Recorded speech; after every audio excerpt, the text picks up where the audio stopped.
Have you ever heard of a queen who became a king? Not just a ruler, but a pharaoh, complete with the royal regalia and even the false beard. This isn't a fantasy tale. It's the incredible true story of Hatshepsut, one of ancient Egypt's most powerful and fascinating figures. Imagine ancient Egypt, a civilization dominated by men, where the role of pharaoh was exclusively male. The throne was a symbol of divine masculine power. Yet, into this world stepped a woman who would shatter every convention and rule not just as a queen regent, but as a full-fledged king. So, how did she do it? Hatshepsut was born a princess, the daughter of Pharaoh Thutmose I. She married her half-brother, Thutmose II, becoming his great royal wife. When he died, the heir to the throne was a young boy, Thutmose III, her stepson. According to tradition, Hatshepsut was supposed to rule as regent, a temporary placeholder, until the young king came of age.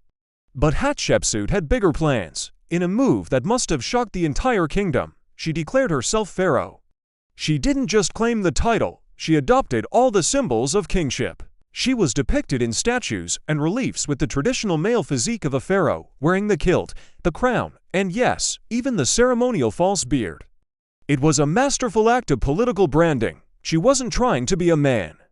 She was showing that the office of pharaoh was a role she was capable of filling, regardless of her gender. She argued that the god Amun-Ra himself had declared her his daughter and the rightful ruler of Egypt. Now, you might think a reign that started so controversially would be filled with conflict and instability. But you'd be wrong. Hatshepsut's rule, which lasted for over 2 decades, was one of unprecedented peace and prosperity. She was a builder, not a conqueror. While male pharaohs often defined their legacies through warfare, Hatshepsut focused on trade and architecture. One of her most famous achievements was a daring trade expedition to the distant land of Punt, a place so exotic it was known as God's land. Her ships returned laden with gold, ebony, ivory, exotic animals, and, most importantly, live-mer trees. These trees were planted at her masterpiece of a temple, a symbol of Egypt's wealth and global reach under her command. Speaking of masterpieces, let's talk about her mortuary temple at Deir el-Bahri. If you ever get the chance to visit Luxor, you cannot miss it. Carved directly into the side of a cliff, this stunning, terrace temple is unlike anything else in Egypt. It's a monument to her ambition, her vision, and her divine right to rule. The walls are covered in beautifully carved stories of her life, from her divine birth to her incredible expedition to Punt. It was designed to ensure her legacy would last for eternity. But here's where the story takes a mysterious turn. After her death, something strange happened. Someone tried to erase her from history. Her name was chiseled off monuments, her statues were smashed and buried. Her image was replaced with those of her male predecessors or her successor, Thutmose III. For centuries, it was as if she had never existed. Why? Historians have debated this for years. Was it revenge from Thutmose III, the stepson who had to wait decades to rule? Or was it a more calculated move by later pharaohs to restore the traditional, male-only line of succession, to erase the uncomfortable precedent of a woman holding ultimate power?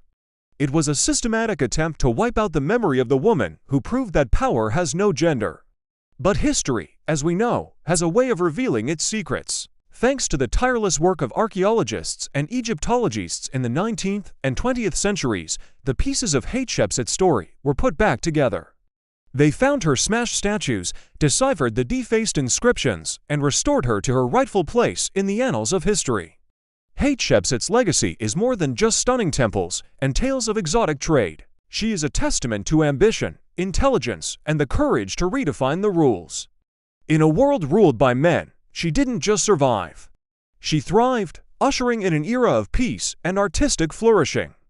She proved that a leader's strength isn't measured in battles won, but in the prosperity and culture they build. Her name, once erased, is now remembered as one of the greatest pharaohs to ever rule the land of the Nile. Thank you so much for joining me on this journey back in time. If you found the story of Hatshepsut as incredible as I do, please hit that like button and subscribe to the channel for more amazing stories from history. We'd love to have you as part of our community. Until next time, stay curious.